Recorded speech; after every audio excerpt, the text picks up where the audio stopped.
সরিষা ফুল দেখতে যেমন সুন্দর, খেতেও তেমন সুস্বাদু এবং স্বাস্থ্যের জন্য খুবই উপকারী। আসসালামু আলাইকুম সবাইকে, স্বাগতম উম্মে সালমাস কিচেনে। আজ আমি আপনাদের তৈরি করে দেখাবো সরিষা ফুলের পকোড়া। আমি যে টিপসগুলো দেব এই ভিডিওতে, সেই টিপসগুলো ফলো করলে অবশ্যই সরিষা ফুলের পকোড়াটা খুবই সুস্বাদু হবে, মচমচে হবে, ভিতরটাও সফট থাকবে, একটু তেতো হবে না। যদি আপনারা টিপসগুলো পেতে চান অবশ্যই না টেনে পুরো ভিডিওটি দেখবেন শেষ পর্যন্ত। এখানে আমি কতগুলো সরিষা ফুল নিয়ে এসেছি, দেখতে পাচ্ছেন।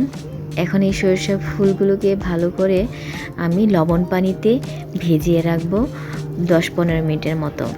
তাহলে যে তেতো ভাবটা থাকে সরিষা ফুলের মধ্যে, সেই তেতো ভাবটা থাকবে না। আমি নরম অংশটা থেকেই ফুলগুলো নিয়েছি।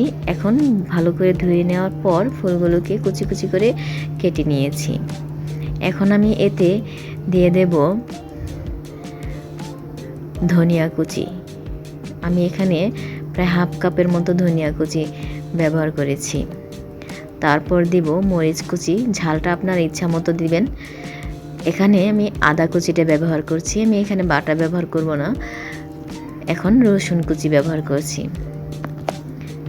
যারা খুবই স্পাইসি ফুড পছন্দ করেন এই রেসিপিটা আসলে তাদের জন্য, কারণ আদা, কাঁচামরিচ, সরিষা ফুল সব কিছুই খুব ঝাঁঝালো হয়ে থাকে, একটু ঝাল ঝাল।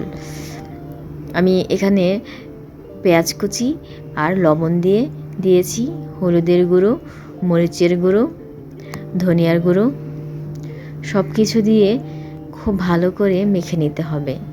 আমি অল্প জিরার গুঁড়ো দিয়েছি। এখন আস্তে আস্তে সব কিছু ভালো করে মাখিয়ে নেব। আমি এখানে মরিচটা অল্প দিয়েছি।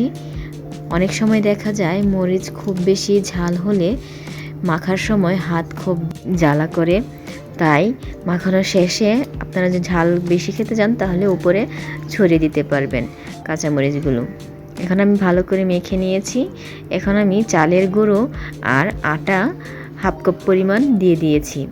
এখন খুব ভালো করে এটি মেখে নিতে হবে। আমার ভিডিও যদি আপনাদের ভালো লাগে আর আপনারা যদি সহজ ঘরে রান্নার রেসিপি পেতে চান তাহলে অবশ্যই আমার চ্যানেলে সাবস্ক্রাইব করে আমার পাশে থাকবেন। ভিডিওটি দেখতে লাইক করে যাবেন। আর আপনারা কেমন ভিডিও দেখতে চান অবশ্যই আমাকে কমেন্টসে জানাবেন। আমি নতুন, তাই যদি আমার কোনো ভুল হয়ে থাকে ভিডিওতে তাহলে অবশ্যই ক্ষমা সুন্দর দৃষ্টিতে দেখবেন। সব কিছু খুব সুন্দর করে মাখানো হয়ে গেছে।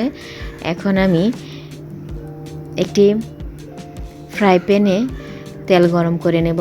আমি সরিষার তেল দিয়ে ভেজেছি, আপনারা চাইলে যে কোনো তেল দিয়ে ভাজতে পারেন।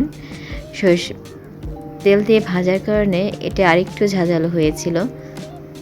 সরিষার তেল যদি খাঁটি হয় তাহলে অবশ্যই এতে ফেনা উঠে যায়।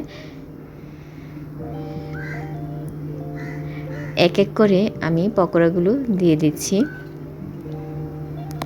এটি খুবই মুচমুচে হয় আর ভিতরটা খুবই সফট হয়। ভাতের সাথে খেতে পারেন বা বিকেলের নাস্তায় ভাজা মুড়ির সাথে, এটা কিন্তু খুব ভালো লাগে। আপনারা অবশ্যই ট্রাই করতে পারেন। যাদের বাড়ির আশেপাশে সরিষা ফুল পাওয়া যায় তারা অবশ্যই ট্রাই করবেন। আর আমার রেসিপিটা অবশ্যই ট্রাই করে দেখবেন, কেমন হলো আমাকে জানাবেন।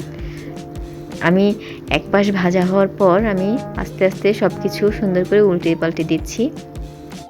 এই সময় চুলার আঁচটা অবশ্যই মাঝারি রাখতে হবে, তা না হলে দ্রুত পুড়ে যেতে পারে।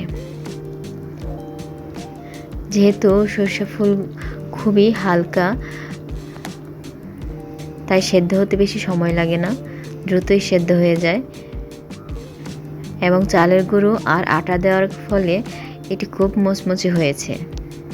আর আপনারা অবশ্যই বানানোর সময় মনে করে লবণ পানি দিয়ে ভিজিয়ে ধুয়ে নেবেন, তাহলে তেতো ভাবটা আসে না। অনেক সময় সরিষা ফুলে একটু তেতো ভাব থাকতে পারে। আমার পকোড়াগুলো ভাজা প্রায় শেষ হয়ে এসেছে। আমি একটি একটি করে এখন নামিয়ে ফেলব। আমি এখানে একটি পাত্রে সবগুলো নামিয়ে নিচ্ছি। আর টমেটো সস, গার্লিক সস, দিয়ে আমি এটি পরিবেশন করেছি। আমার ভিডিও আপনাদের কেমন লাগলো অবশ্যই কমেন্টসে জানাবেন। ভিডিওটি ভালো লাগলে লাইক করবেন, সাবস্ক্রাইব করে আমার চ্যানেলের পাশে থাকবেন। আল্লাহ হাফেজ।